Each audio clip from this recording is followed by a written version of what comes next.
Homefront is a first-person shooter. It's set in the year 2027. One of the main hooks of Homefront is its premise. It's an Occupation USA setting. Homefront's an opportunity for us to tell a story that's near and dear to our hearts in an environment that's very familiar but been warped beyond recognition. It's a story of really survival and adaptation. What it feels like to be part of a resistance fighting for your country, to give the last full measure for something that you really believe in.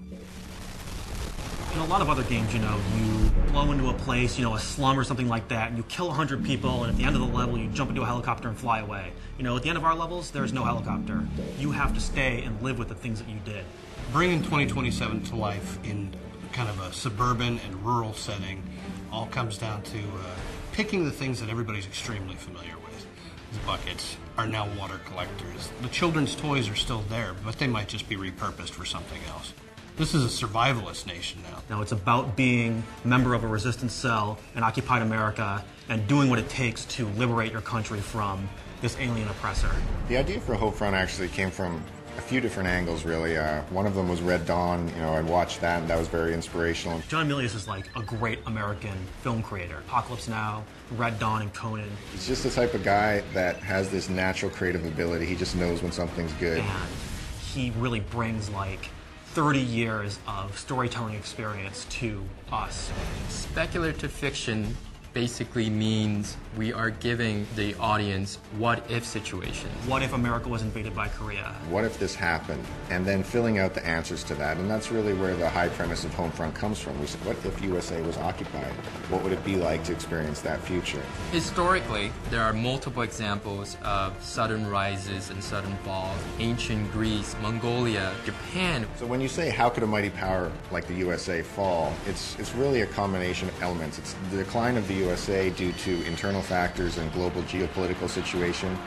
And there's a war in the Middle East. There's Saudi Arabia and Iran involved, and that disrupts oil supplies. And the rise of a new power. The United States' big weakness is their just-in-time economy. Your local supermarket has 3 days worth of stocks on the shelves. If something gets in the way and disrupts that, that's it for our country. Our country is on the razor's edge. The North Koreans are the perfect enemy. The only North Korean that anybody knows is Kim Jong-il. This morning comes the news of Kim Jong-il's death.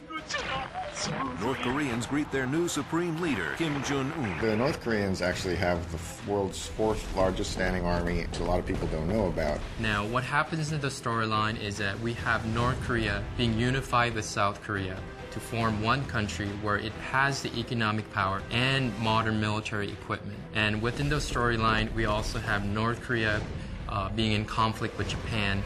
And training on American weapons and getting a lot of modern training and really building up a military from the other countries in the East Asia region.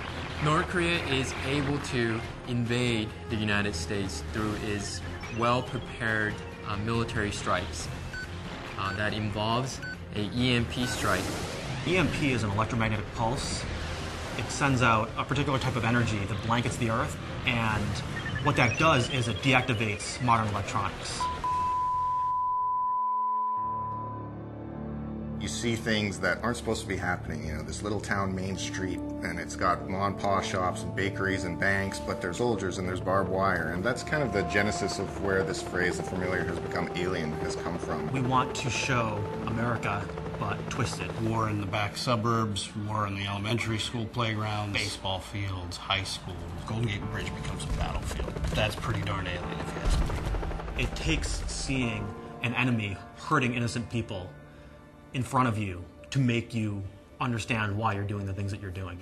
This is your backyard. This is literally Homefront.